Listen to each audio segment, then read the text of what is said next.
much. We've just had a great meeting, a really good, very productive meeting. We have one thing in common. We want this city of ours that we love to do very well. And I wanted to congratulate the mayor. He really ran an incredible race against, a lot of smart people, starting with the early primaries against some very tough people, very smart people.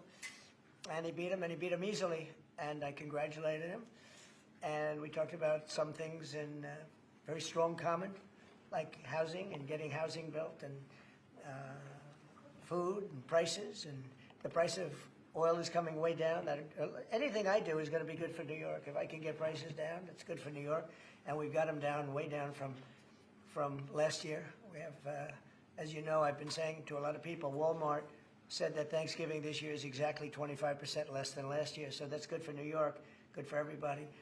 But I just want to congratulate. I think you're going to have, hopefully, a really great mayor. The better he does, the happier I am, I will say. There's no difference in party. There's no difference in anything. And we're going to be helping him to make everybody's dream come true, having a strong and very safe New York. And congratulations, Mr. Mayor. Thank you, Mr. President. Thank you. I appreciate it. Please. I appreciated the meeting with the president, and as he said, it was a productive meeting focused on a place of shared admiration and love, which is New York City, and the need to deliver affordability to New Yorkers, the 8.5 million people who call our city their home, who are struggling to afford life in the most expensive city in the United States of America.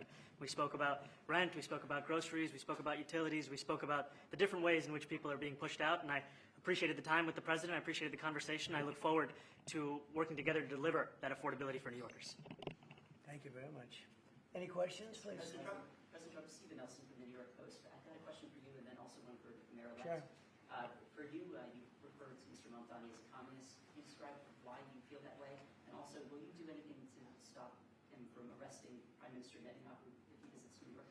Well, we didn't discuss your second part of the question. And on your first part, I mean, he's got views that are a little out there, but who knows? I mean, we're going to see what works, or he's going to change also. We all change. I changed a lot.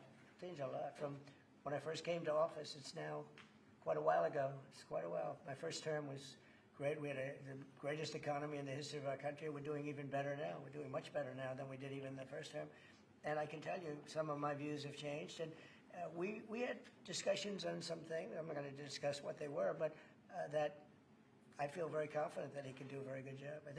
I think he's going to be. I think he is going to surprise some conservative people, actually, and some very liberal people. He won't surprise them because they already like him. And Mr. Mamdani, it sounds like you had a productive discussion, but just days ago you referred to President Trump as a despot who betrayed the country. You said you'd be his worst nightmare and accused him of having a fascist agenda.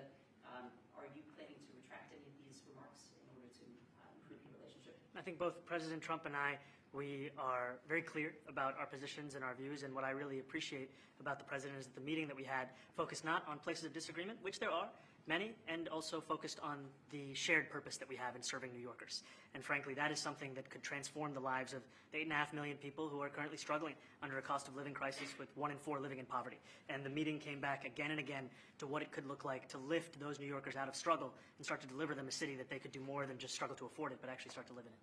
And I've been called much worse than a despot, so it's not that insulting. But maybe I think he'll change his mind after we get to working together. Yes, please. Mr. President, I'm Rashad from MTV Lebanon. Good. I would like to ask you a question about the Middle East regarding Sure. you said that Hezbollah in Lebanon is not in a good position, and Lebanon now is the final unresolved after Gaza and Syria.